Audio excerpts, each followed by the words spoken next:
तो लेटेस्ट तो आप ए राजा का मानिए, इससे इंडिया गठबंधन को मुश्किल में डाल दिया उन्होंने। अपनी कॉन्स्टिट्यूंसी हो सकता है कि तमिलनाडु को आप एड्रेस कर रहे हो, इससे क्या फायदा होगा इनका, बल्कि नुकसान ही हो रहा है।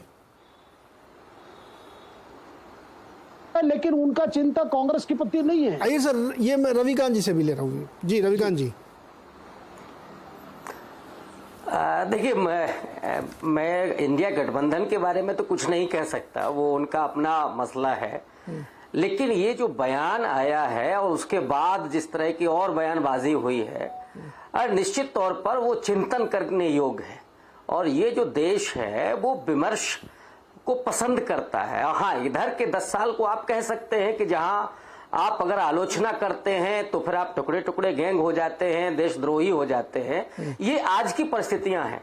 लेकिन आप 50 के दशक में चले जाइए, 70 के दशक में चले जाइए, 90 के दशक में चले जाइए, वहां पर ये आलोचनाएं लगातार होती थी। और सिर्फ दक्षिण भारत का सवाल नहीं है, आप उत्तर भारत में आएंगे तो पेरियार ललाई सिंह यादव, रामस्वरूप वर्मा और उसके बाद कांशीराम, लगातार उन्होंने ब्राह्मणवाद को कटघरे में खड़ा किया है, हिंदू धर्म की आलोचना की है। लेकिन हिंदू धर्म की आलोचना वो सामाजिक संदर्भ में करते रहे हैं कि उसमें वर्ण भेद है, असमानता है, अन्याय है, अत्याचार है। तो इसीलिए मैं पूछता हूं कि जो लोग सनातन धर्म के पक्ष में खड़े हुए हैं, क्या वो इसको स्वीकारना नहीं चाहेंगे कि इस धर्म में लगातार सदियों से शूद्रों, दलितों और स्त्रियों के साथ अन्याय और अत्याचार होता रहा है? इसीलिए मैं गांधी जी को सबसे महत्वपूर्ण सनातन धर्म के प्रतिनिधि के रूप में देखता हूं। पूना पैक्ट के बाद का एक स्टेटमेंट मुझे उनका याद आता है। उन्होंने कहा था कि हमारे पुरखों ने दलितों पर अत्याचार किए हैं और इसलिए हमें उसको स्वीकार करते हुए उनसे माफी मांगनी चाहिए और अपने हृदय को परिवर्तित करना चाहिए।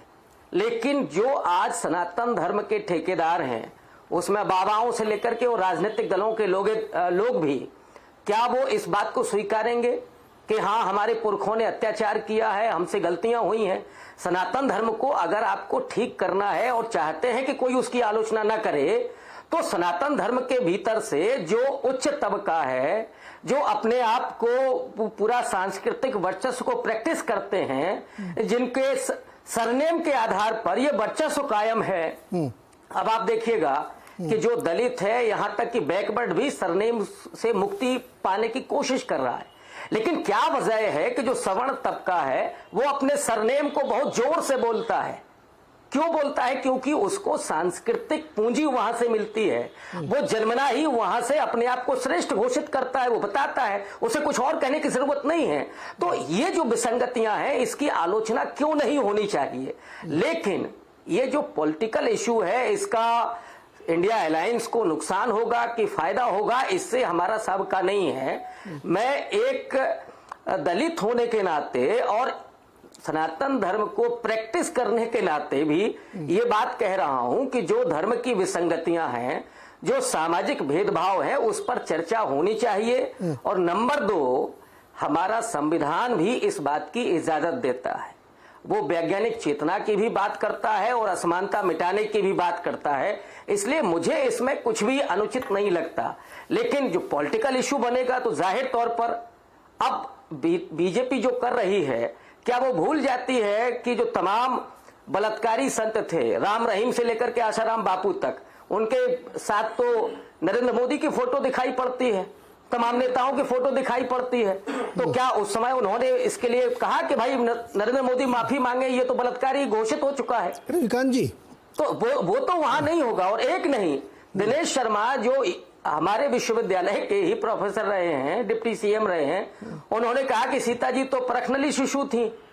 तब तो नहीं कहा गया उनसे कि भाई क्यों नहीं माफी मांग रहे हैं। दरअसल है ये कि जो उच्च वर्ण तबका है और खास करके जो हिंदुत्ववादी हैं, वो न्यू ब्राह्मणवादी हैं और वो समाज में अपने वर्चस्व को स्थापित रखने के लिए रविकांत जी एक सवाल की राजनीति करते हैं। और भारतीय जनता, रविकांत जी, ये जो बात आप कह रहे हैं, मैं तो इसको दूसरी तरफ भी ले जाना चाहता हूं कि ये जो कुरीतियां थी, इनका तो विरोध होना ही चाहिए।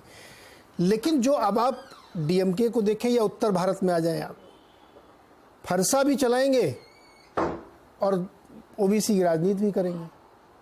ब्राह्मणों का सम्मेलन भी करेंगे, दलितों की राजनीति भी करेंगे। ये हो रहा है ना उत्तर प्रदेश में, बिहार में।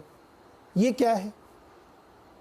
ये मेरा कहने के लिए अगर पॉलिटिकल डिस्कोर्स में चर्चाएं हो रही हैं तो पॉलिटिकल डिस्कोर्स में रहिए, सांस्कृतिक डिस्कोर्स में रहना तो उसको फिर आप उस एजेंडे से मत हिलिए। फिर ये हो रहा है ना आपके शहर में, देखिए आप। नहीं, बिल्कुल जी नहीं, मैं सहमत हूं, बिल्कुल सहमत हूं।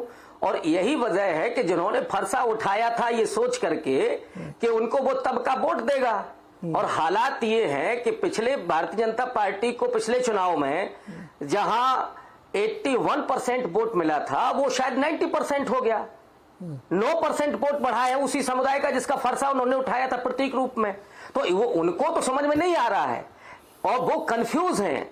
लेकिन दक्षिण भारत में मुझे लगता है ये कंफ्यूजन नहीं है, क्योंकि वहां पर वो सांस्कृतिक जो आंदोलन हुआ है उसके जरिए जो राजनीति हुई है उसमें वो सफल रहे हैं। लेकिन उत्तर भारत में अभी भी सामाजिक न्याय की राजनीति में थोड़ा घालमेल है और वो कंफ्यूजन की स्थिति में है। उसके और भी कारण है। उसकी वजह यह है कि दक्षिण भारत में ब्राह्मण उतना नहीं है जितनी तादाद उत्तर भारत में है। इसलिए उनको ये लगता है कि इस वोट की हमको जरूरत है और इसलिए उनको रिझाना भी है, उनके प्रतीकों पर काम भी करना है। लेकिन सच्चाई ये है कि भारतीय जनता पार्टी और आरएसएस की राजनीति, ये जो हिंदुत्ववाद है वो न्यू ब्राह्मणवाद है और उसके जरिए फिर से उस वर्णवाद को स्थापित करने की कोशिश हो रही है। तो ये फरसा उठाने से वोट नहीं देने जा रहा है वो। जी, अभय दुबे जी,